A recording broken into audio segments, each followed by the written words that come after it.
السلام علیکم، حلقہ 11 میں خوش آمدید۔ بندہ مومن جب تک سورہ مزمل کی تربیت کے مراحل سے نہ گزرے وہ اللہ کے دین کو غالب اور نافذ اور قائم کرنے کے لیے سورہ مدثر کی اذان نہیں دے سکتا۔ پچھلی محفل میں ہم نے سورہ مزمل میں جو تربیتی پروگرام اللہ سبحانہ و تعالیٰ نے ایک بندہ مومن کے لیے دیا ہے اس پر بات کی، اور اسی کو آج بھی جاری رکھیں گے۔ بچوں اہلاً و سہلاً، یہ بات ہم کر رہے تھے کہ قرآن پاک میں سورہ مزمل میں اللہ تعالیٰ نے وہ تربیت کا نظام دیا ہے، وہ ٹریننگ پروگرام دیا ہے اس بندہ مومن کے لیے جس پر اللہ بڑی بھاری ذمہ داری ڈالنا چاہتا ہو۔ اللہ کے دین کو غالب اور نافذ اور قائم کرنا کوئی معمولی بات نہیں ہے، انبیاء کا کام ہے یہ، یا ان کا کام ہے کہ جو انبیاء سے فیض لے چکے ہوں۔ اللہ اپنے دور میں ہمیشہ کوئی نہ کوئی اللہ کا بندہ، کوئی ولی، کوئی فقیر، کوئی درویش، کوئی جرنیل، کوئی مجدد، کوئی عالم ایسا پیدا کرتا ہے، کوئی اللہ کا ولی جو اس وقت اللہ کے دین کی ذمہ داری اپنے کاندھوں پر اٹھاتا ہے۔ بڑے نصیب کے لوگ ہوتے ہیں یہ، ہر دور میں آپ کو مختلف روپ میں ملیں گے۔ جیسے بات کی کہ کہیں آپ کو عالم دین کی شکل میں ملیں گے، کہیں مسلمان جرنیل کی شکل میں ہوں گے، کہیں فقیہ ہوں گے، کہیں محدث ہوں گے، کہیں علماء ہوں گے، کہیں یہ درویش اور اللہ کے ولی اور فقیر اور عاجز مسکین ہوں گے۔ لیکن اگر یہ وجود اپنی جگہ پر قائم نہ رہیں تو پھر آنے والی نسلیں گمراہ ہو جاتی ہیں۔ امام ابو حنیفہ کا وہ مشہور واقعہ آپ کو یاد ہے کہ جب آپ بارش میں پھسلنے لگے، کچھ بچوں کو دیکھ کے امام ابو حنیفہ نے بچوں سے کہا کہ بچوں پھسلنا نہیں، تو بچوں نے مڑ کر امام ابو حنیفہ سے کہا کہ آپ نہ پھسلیے گا، ہماری فکر نہ کریں، آپ پھسل گئے تو امت رسول پھسل جائے گی۔ امام احمد بن حنبل کو جب کوڑے پڑتے تھے تو وہ ایک ڈاکو کو دعائیں دیا کرتے تھے۔ بادشاہ ان سے مجبور کر رہا تھا کہ غلط فتویٰ دو۔ امام پورے اس وقت سلطنت کے تمام علماء یا قتل کر دیے گئے، شہید کر دیے گئے، یا کمپرومائز کر گئے، یا جیلوں میں ڈال دیے گئے تھے۔ احمد بن حنبل کھڑے تھے اور کوڑے پڑتے تھے ان کو بادشاہ کے دربار میں۔ تو جب کوڑے پڑتے تو وہ ڈاکو کو دعا دیا کرتے تھے۔ تو لوگ پوچھتے آپ ڈاکو کو دعا کیوں دیتے ہیں؟ کہتے ہیں اس لیے کہ جب مجھے بادشاہ کے دربار میں گھسیٹ کے لایا جا رہا تھا زنجیروں میں لپیٹ کر، مجھے پتا تھا کہ یا میری گردن اتار دی جائے گی یا میری کھال اتار دی جائے گی۔ اس وقت وہ ڈاکو سامنے سے آ رہا تھا، وہ بھی زنجیروں میں لپٹا ہوا تھا، تو میرے قریب سے گزرتے ہوئے کہتا ہے کہ میں نے 1000 کوڑے کھا کر بھی ڈاکے ڈالنے نہیں چھوڑے، آج وقت کا امام جا رہا ہے، دیکھتے کہ کوڑے کھا کے فتویٰ بدلتا ہے کہ نہیں۔ امام کو جو اس کے بعد جو غیرت آئی، پھر جو کوڑے پڑتے تھے آپ کے، وہ اس ڈاکو کو دعا دیتے تھے۔ بچوں یہ ہو نہیں سکتا کہ جو شخص اللہ کے دین کو غالب اور نافذ اور قائم کرنے کی ڈیوٹی جس کو اللہ دے، اس پر قیامت نہ ٹوٹ پڑے، قیامت ٹوٹے گی۔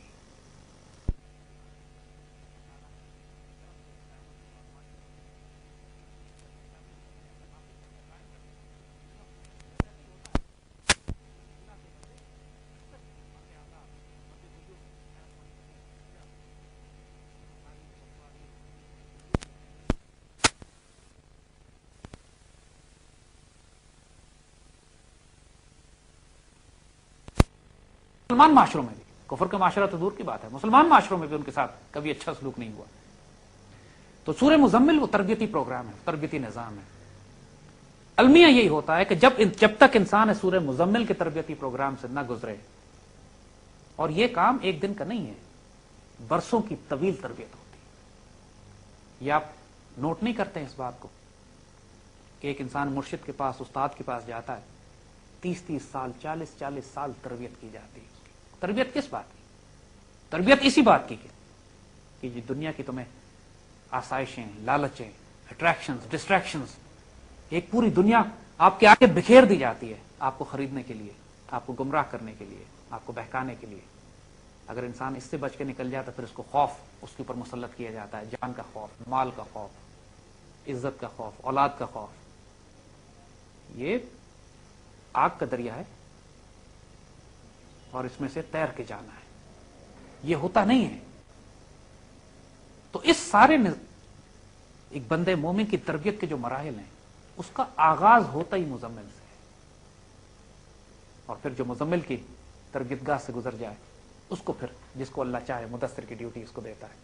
اپنے رب کے لیے اذان دو، اٹھو، نعرہ تکبیر بلند کرو۔